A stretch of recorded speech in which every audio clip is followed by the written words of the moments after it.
Awesome.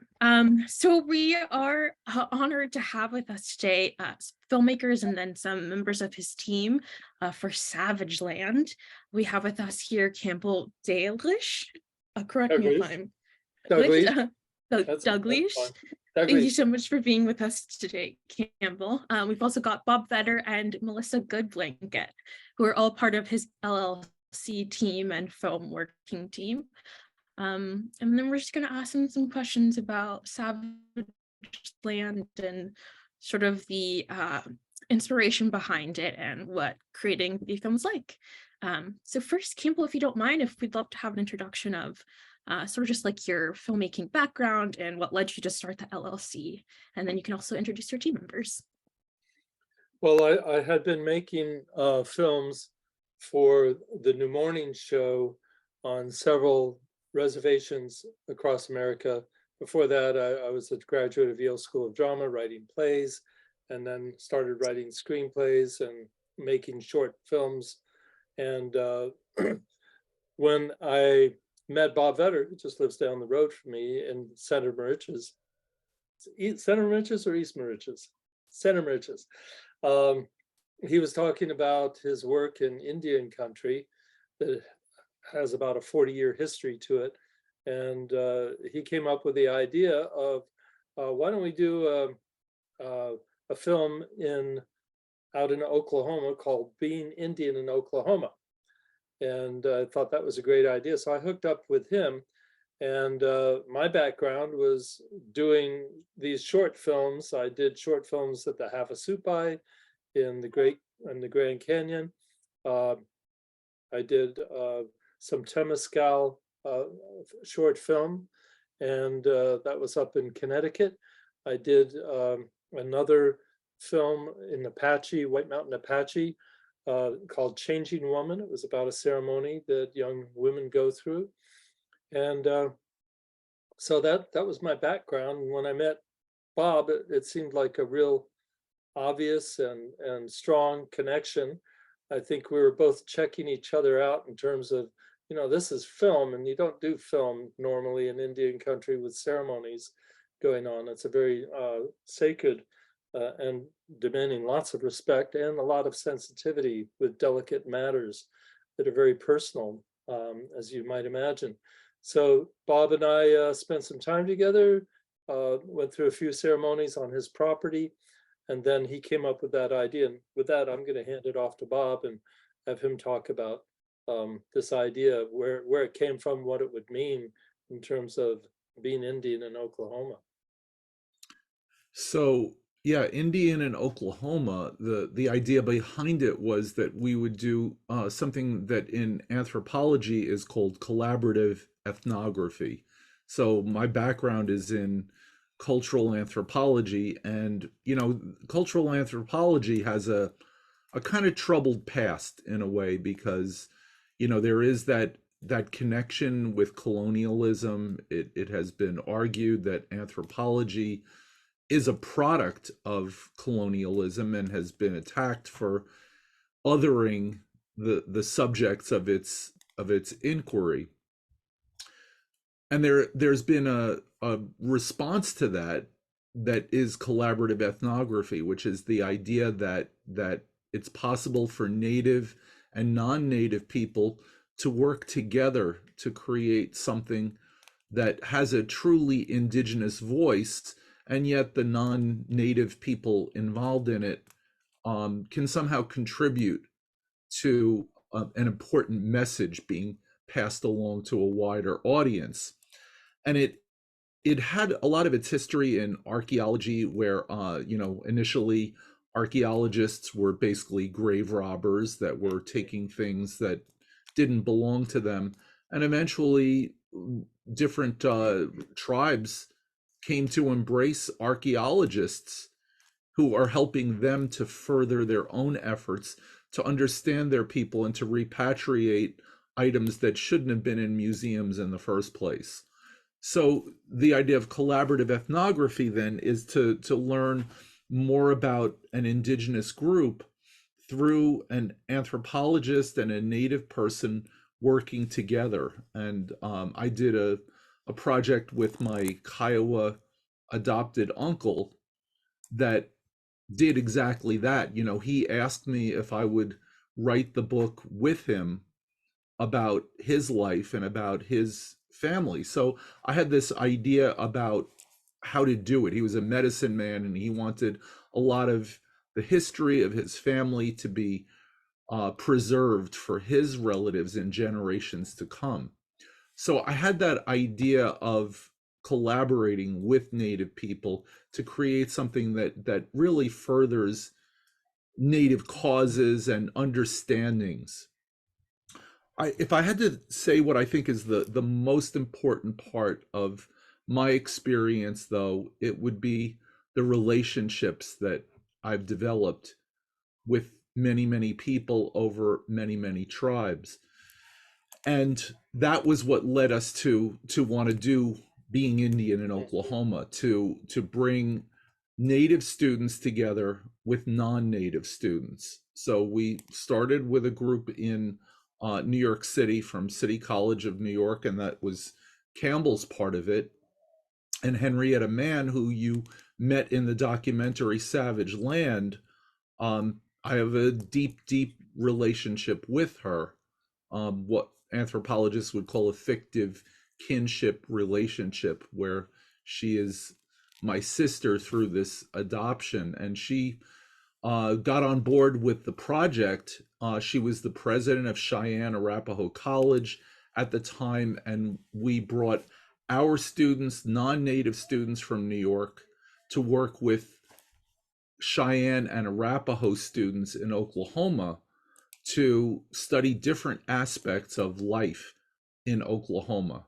What is it to be Indian? And because Oklahoma is the home almost exclusively of tribes that are not from there, they became Indian, and I'm using the word Indian in quotation marks, as if there is a common identity among all of those tribes, and that's not the case. So that's why it's kind of a play on words, that they in effect became Indian through this process of being placed within the margins of this land that would come to be known as Oklahoma.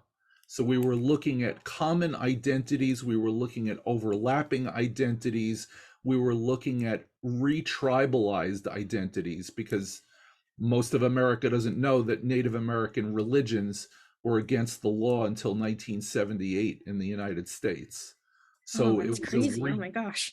it was a reclaiming of identity. So that was what went into the beginnings of the project. And I've had a deep and long relationship with Wilbur and Melissa and their two boys over many years. And that relationship, of course, was an important part. I won't steal anybody's thunder in getting to the next part of that, but that was what set the stage for the work that we did in Oklahoma. Wow. Yeah, thank you so much for that, Bob. Just to piggyback off of that, I'd love to hear how you got involved with this project, Melissa, and whether you had even thought to have like a film made about your experience, or how you sort of got plugged in with Bob and Campbell. Oh my goodness. Well, the way I get plugged in with all people is through the power of synchronicity. I have very little to do with it. You know, there's a divine plan there. Um, Bob and Campbell are part of our family, and we are ceremonial people. And we met Bob around ceremonies, and years later, we met Campbell. But my husband and I were a part of the original film prior to it becoming Savage Land. We were interviewed about our Native American church and the ceremonies that we are a part of, which we are preparing for one tonight. So I may not be able to be on the entire time. I'll try my best. But that's how we came to know Bob, and we met him around ceremonies. And years went by, and there was a meeting at our home place here in Oklahoma for his adopted father. And he and his family, Bob and his family, came to our home. And he had other brothers that came with their companions. And we were a part of that was part of the film where I mentioned the breakfast or the offerings of the Native American church. So we've known one another for quite a long time. And then when our son was taken in the manner he was taken, we got word that the film would continue, but it would change its course. And thus was born Savage Land. Oh, thank you so much for sharing it. I had no idea that the film had like this sort of evolution in the middle of putting it together. That's so cool and interesting. And it really ties into that synchronicity that you were talking about, which is really amazing. Speaking of Savage Land, your film opens and ends with the sound of nature and these amazing quotes, which I thought was just such a really potent way of drawing the reader in and then giving them, it's like such a reminder towards the end of your story. And I was just kind of wondering what like the thought process and the intention behind that was. Specifically the quote that you also mentioned in your director's statement, which was by William Faulkner, I believe. The past is not dead, it's not even the past. I just thought that was so profound. Yeah. Well, that quote almost came out of, as Melissa was talking about synchronicity, that as we were filming for the first 2 years, we kept hearing about the Sand Creek Massacre and the Washita Massacre. We kept hearing about the Trail of Tears, that every single tribe had their own story of the Trail of Tears. We kept hearing about this past, and in the first 2 years, we were trying to film, and I think Mike Watkins said something very profound, is that they're all searching for maintaining their identity, and their identity went way back before they were relocated to Oklahoma. And you can imagine that if you're relocated from a land that you grew up on, taken from your culture, taken from your family, taken from who you are, and mixed with a lot of other different tribes, as though, you know, you're all being treated, as Bob said, as one kind, one category of Indian, and you're surrendering to that. You had no choice. That who are they today was our first, I think, question that we were asking. And when we asked, instead of us making or interviewing people as though they were subjects in a film, we wanted them to be participants. We wanted them to guide the narrative. And Bob, every time he introduced the beginning of an interview, he would say, please talk to the camera, not to just me, Bob Vetter, not to Campbell, but talk to the camera as though you're talking to the world. This is your story. Tell us your story and your points of view and all of that. So that kind of filming went on for 2 years, and because all these stories of Sand Creek and Washita kept coming up, we actually filmed all of that before this horrible incident happened. And it, I hate to refer to synchronicity being there, but it was as though the past jumped up in our faces. And as Bridget Nakoni of the American Indian Film Festival said, this was a gut punch. It was an American horror story that needed to be seen. And it really does need to be seen in order to understand what happened 150, 200 years ago with this relocation. So that's, I hope that answers your question about the poetics in the beginning and the quotes that we used. The past is not dead. It's never dead, and it's here it is today again. So that thread of the past is present, and we really hope, as Melissa has said time and again, that we can get past this, that we can get through it. If there are any other quotes there that you saw that you had questions about, or I phrases? think you answered the question beautifully. Okay. It was just more about the moment and sort of the specificity of bringing people in with those quotes. I thought that was really great. I do want to ask Melissa one more question, just in case she does have to pop off a little bit early. But I love that Campbell and Bob, you both mentioned, especially with the cultural ethnography, if I'm saying that correctly, the idea that like it's not just about telling someone's story, but allowing them to tell their own story. Melissa, I would love to hear if there's anything that you'd like to share, or like people to know more about your story, and the tragic way that your son left this world, and if there's something that, like, if anyone out there is listening, you'd love for them to hear.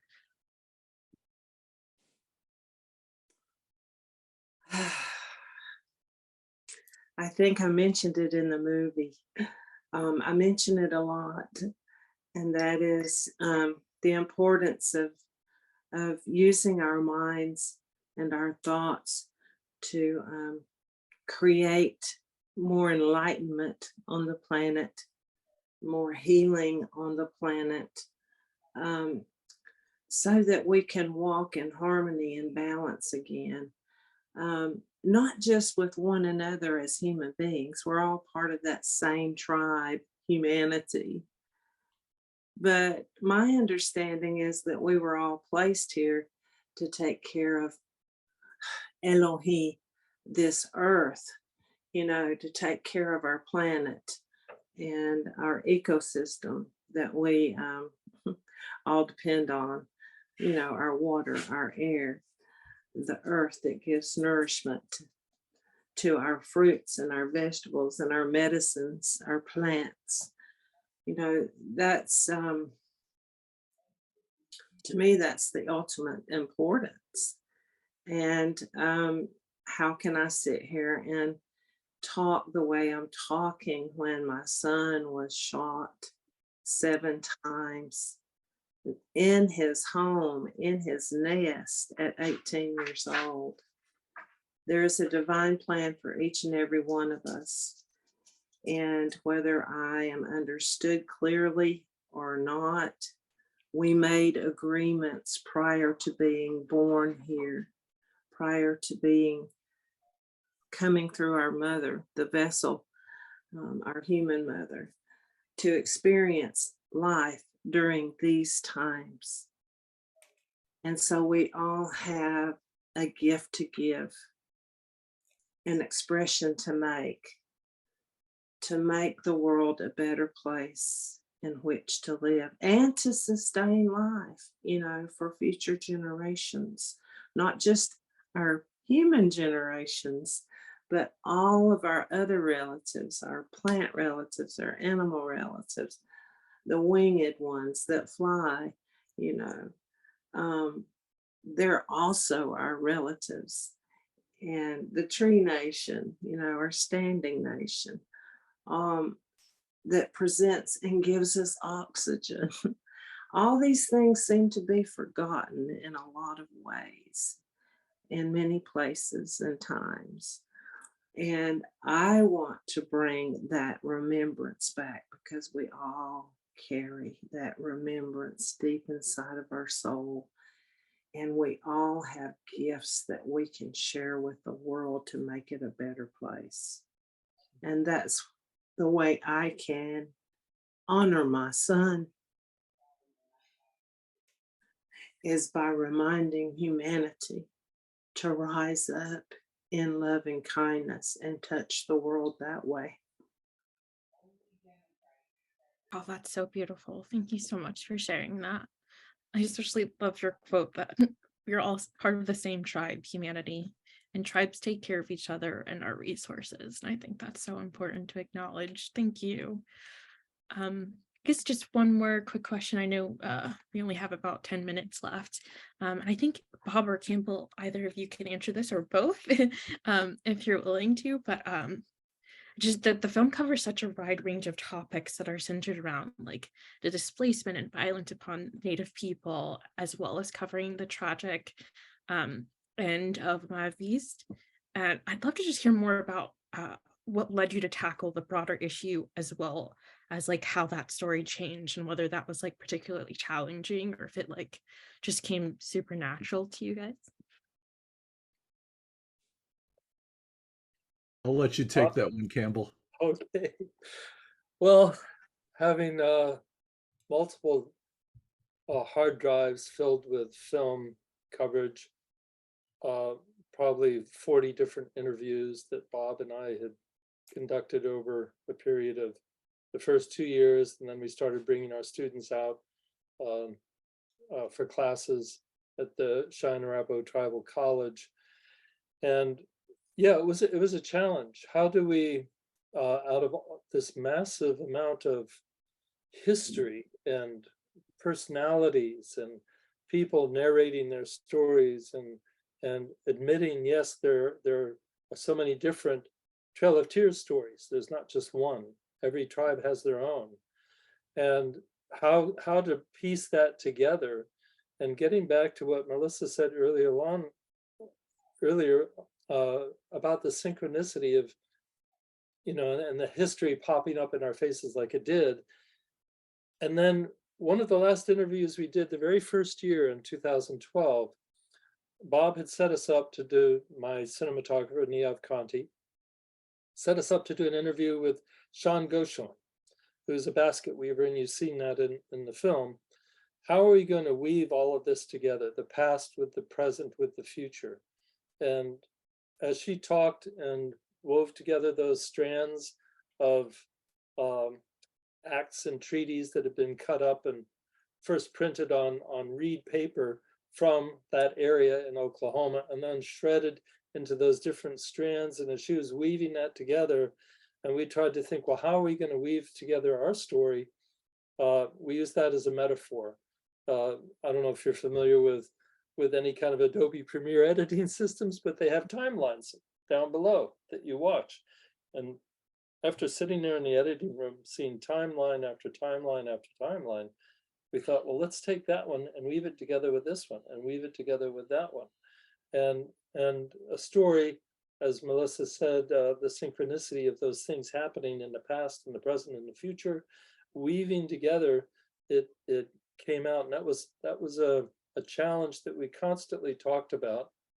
What do we begin with? Do we begin with telling what happened to Mahavist, or do we let that evolve out of the histories that we're telling from multiple tribal members? Bob, do you have any, because you and I would be traveling to Oklahoma, we'd pull over on the side of the road, confounded by, how are we going to piece this all together in a film that will be engaging and also have a premise that goes all the way through? And we're told by people like Bridget Nicconi that thread is there constantly. So I'm very pleased from her, especially, to get that compliment. But Bob, how do you see, because you and I would pull over the side of the road and also had endless discussions about what we were trying to achieve here? Well, I think that there's a combination of things that are worth mentioning. One is the synchronicity that Melissa talked about a moment ago. And there's also kind of, I don't know, to me, there's the existential elephant in the room, which is the underlying question that I've always had, which is, do we live in a fair world, in a universe where there is balance? And if I would have to conclude the answer is no. I've sat with elders and I've asked them the question over and over again, from my perspective, how is it that the good guys lost? How do we go on knowing that the good guys lost? And it's hard to find comfort in that kind of a world. And the synchronicity to my way of looking at it, let's bring in the element of the sacred for a moment, and maybe we as human beings have free will, and we're free to commit horrific acts to one another. So where does our creator come in if we take a spiritual perspective? And maybe creator is there in helping us to create meaning out of the horrors that human beings have perpetrated. And maybe that's why Melissa is doing the amazing work that she and Wilbur are doing, is because their son was sacrificed. Their son suffered something that no one should ever have to suffer.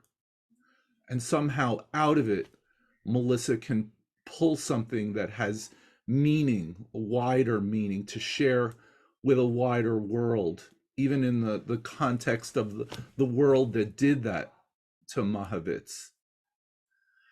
So the synchronicity lies in, how do these things come together in our experience?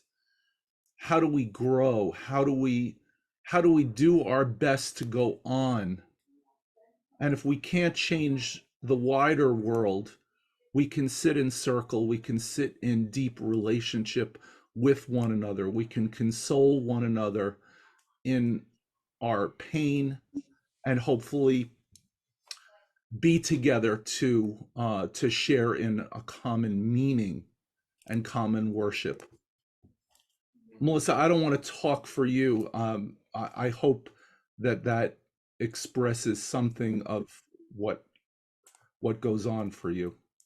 Yes. Wado.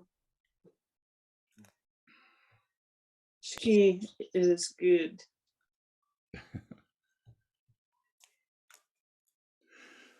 So the synchronicity was, we happened to be there when all of these events unfolded, and the greater use of that synchronicity is to share this message with a wider world. And I think that that's maybe the most important thing, because the incident happened, and as if that wasn't horrific enough, the voice of Wilbur and Melissa, the parents who saw this unfold, their voices were silenced. And somehow, through this project, their voices are at last finally being heard. Oh. Gosh, that's so amazing. Even Quentin popped in. I don't know if you guys saw in the chat, but this is just so moving. I am honored to hear your story and to be able to witness you guys coming together, and just shedding light where there should be light, and giving microphones to voices that need to be heard, because I think that's so important. We are getting to the close, but I wanted to make sure to give you guys space if there's anything else that you wanted to say or comment on. Well, I just want to say thank you for giving us this time to hear these voices, to show our film, to allow us to talk about it, and also to let everyone know that we are continuing to show this film and to have Q&As after. And we are calling this, Melissa had a great proposal that we call this the Project Redbird as we move forward. And we need to have an impact campaign, which in film terms means there's a film that is, as Bridget Nicconi said, a gut punch. And we need now to talk about what woke us up. What about that American Horror Story that she referred to? She refers to many triggers happening in this film that we need to talk about. And we can do this by continuing with Project Redbird as we take the film around the country and have these kinds of Q&As. This wouldn't be the last one. We've had, I think, 4 or 5 already, and we want to continue doing this and have a donation called Project Redbird that people would help pay for the travel of this film family on location. This is a wonderful venue right now, but we've experienced if we're there in person, it even has more power and more exchange between us. We can see our audience, we can talk to them, they can talk to us, and we would need money in order to do that. So I'll put that out there, is that we do have a website that has a tab, a donate tab, and it goes to NYFA, the New York Foundation of the Arts. It's all tax deductible, and it would go towards travel. So just putting that out. Definitely, if you don't mind sharing that website with us via email, Yes. we'd love to put it up on the site for the festival as well, just so as many people have access to it as possible. Yeah, very, very simple, savagelandfilm.com. Perfect.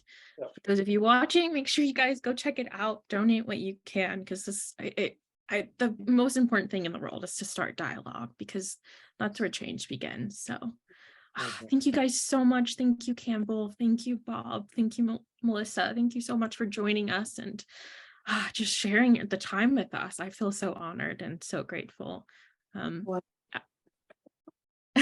course. I hope you have a great rest of your evening and that ceremonies go really well. And I'll catch you guys on the next Q&A.